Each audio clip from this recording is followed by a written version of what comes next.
Hey everyone, Ron here from Pinnacle Hobby. Welcome back for another exciting box break video. Today we are opening the new Tamiya BBX Buggy. Hey, it's good to see everyone back again. Thanks for joining us today. We are super excited today to have this opportunity to show the new BBX Buggy from Tamiya. This buggy is hitting the shelves worldwide. Global release July 20th, 2023. They're not available in the stores right now, but our friends over at Tamiya Canada and of course Pinnacle Hobby were great enough to help us out and get us one ahead of time so we could show it to you, give you an idea of what's to look forward to, and hopefully get things churned up a little bit inside you, get you excited about this. The best thing about this buggy that we've seen so far, it's brand new. Tamiya is not just rehashing an old chassis. They aren't taking parts from another vehicle and just slapping them all together. This is a new platform. The BBX is on the all-new two-wheel drive BB01 chassis. So this represents a whole new chassis from Tamiya, new layout, trailing arm, suspension. It is a lot different than what we've seen recently from Tamiya, which is really nice. The other thing that's exciting about this car is retro. It's not a race buggy. This is not going to go to the track and, it's not going to win IFMAR, championships. It's not going to win, regional championships. It's just going to go around the track, go up and down in the driveway, kick it in the baseball diamond, and it's going to look awesome doing it. And that's what Tamiya does. Tamiya is great at making things that look really, really good. The BBX is kind of a throwback to a lot of the cars from the 70s, early 80s. And you might remember some of these. Super Champ, which was re-released as a fighting buggy, Rough Rider, re-released as a racing buggy, and the Sand Scorcher, which was re-released as a Sand Scorcher. And these are, an era when Tamiya was making vehicles that looked like real vehicles. They were fun to drive. They had cool little details on them. BBX is it's a throwback. It's an homage to that. And we're excited to get one of these together. So this is the first of two videos. This will be our unboxing video, and the next video coming up in a few days will be our build video. And we will show you exactly how this goes together. Today we're going to look at a few of the features and then talk a little bit about it. So let's get right to it and see what's in the box. Let's have a look at the box and see what's inside.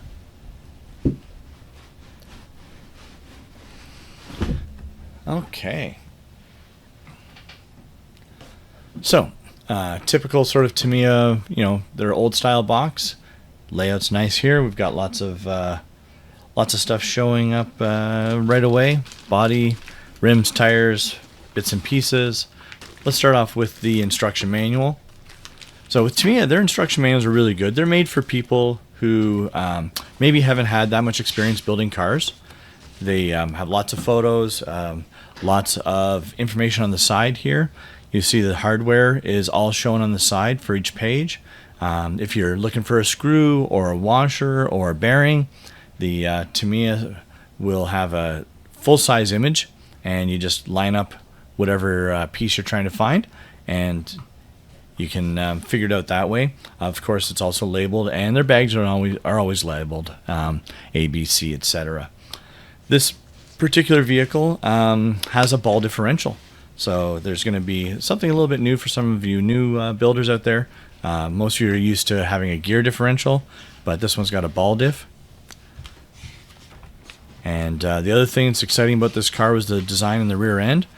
This particular one has a trailing arm suspension, which means that there's no traditional suspension arm. And you can see here that we're assembling the turnbuckles for the rear suspension.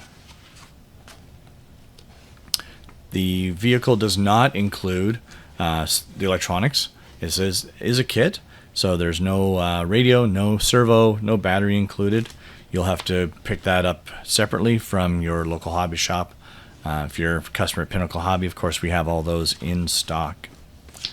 Going through here, pretty straightforward construction. They've got frame here, this roll cage that makes it look a little bit more like a real car, of course, as we mentioned earlier. Suspension. They have oil-filled shocks. Have to make sure that you add the oil, get that all set up properly.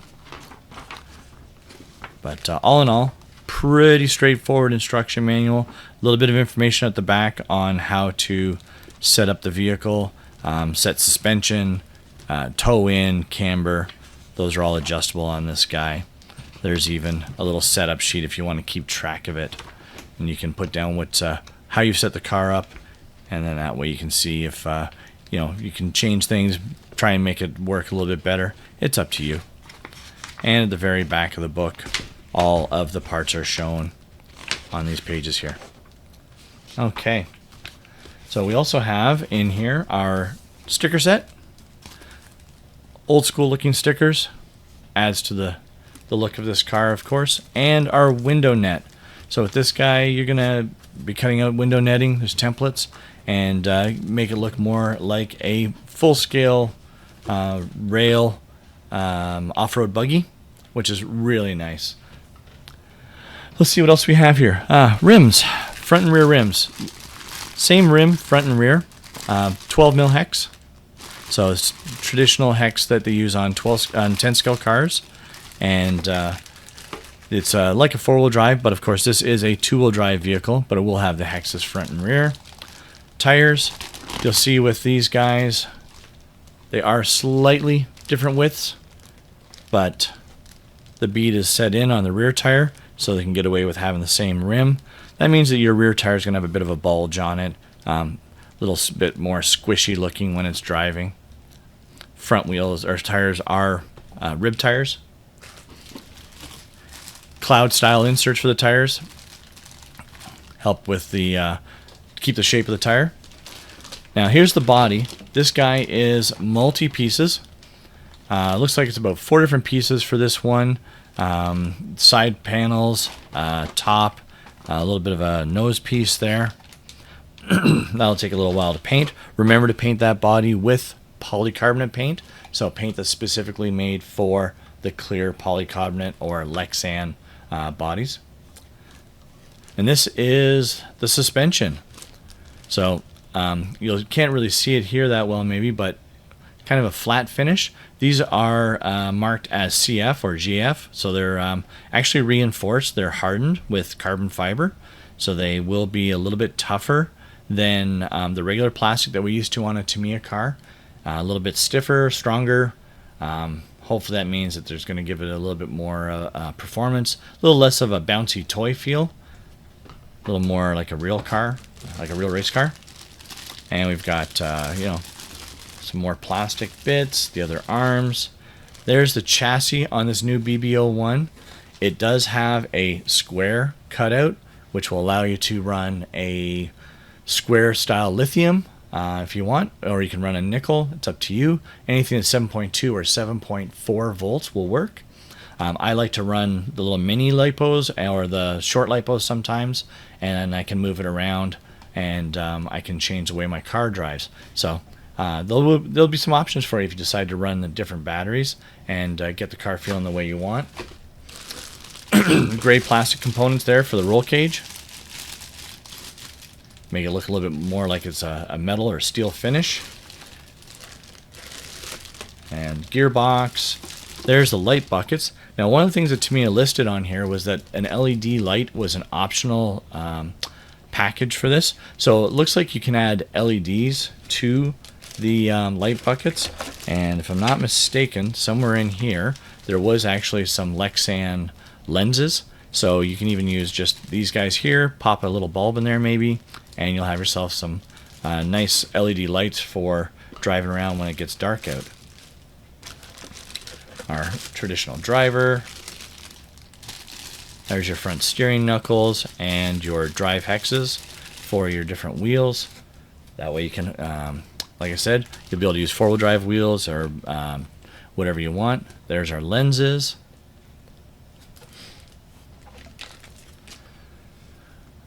Gear cover, other rear end components.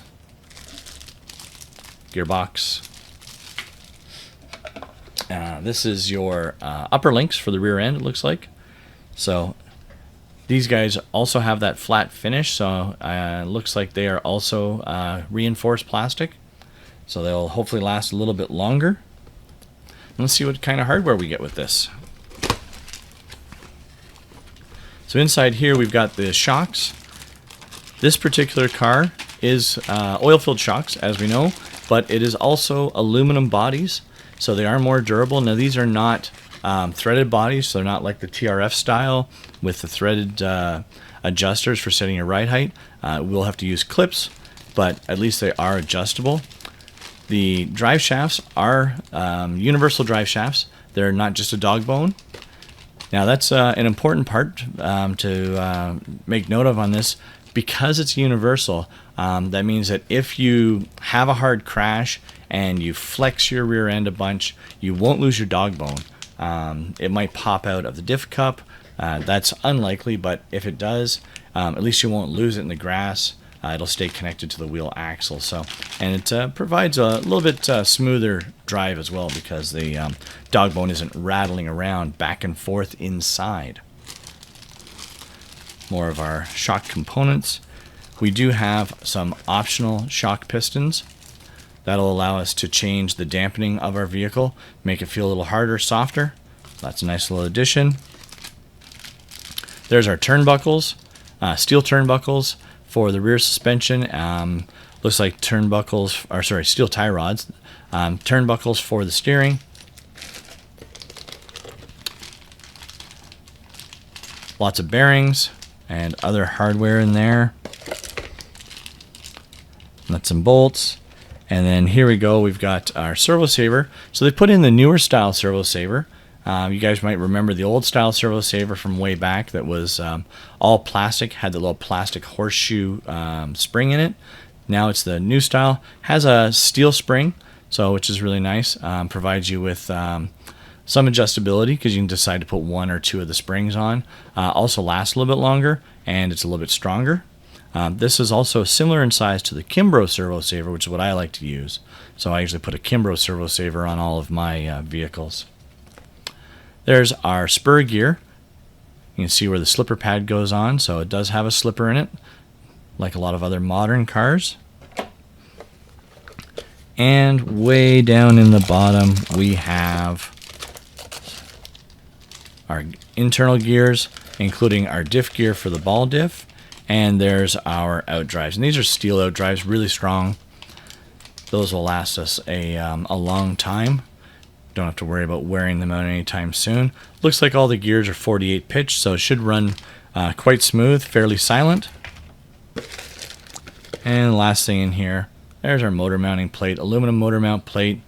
So a little bit more strength, which is nice, not a plastic plate. It'll help to keep the heat down and won't warp like some of the other plastic plates do on the lesser vehicles. And that is it. That is what you get in a brand new BBX from Tamiya.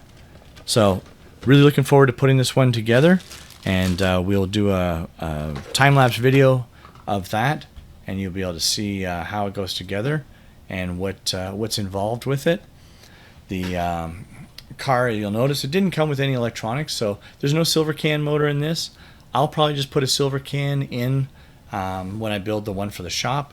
Doesn't need to be super fast for what we're going to do. We're just going to drive around, have some fun, and you know, play with it in the park, baseball diamond, maybe on our track here at home, whatever. But not looking to get a lot of crazy performance. I'm going to go more for just the scale look. I want it to look awesome when I'm driving around.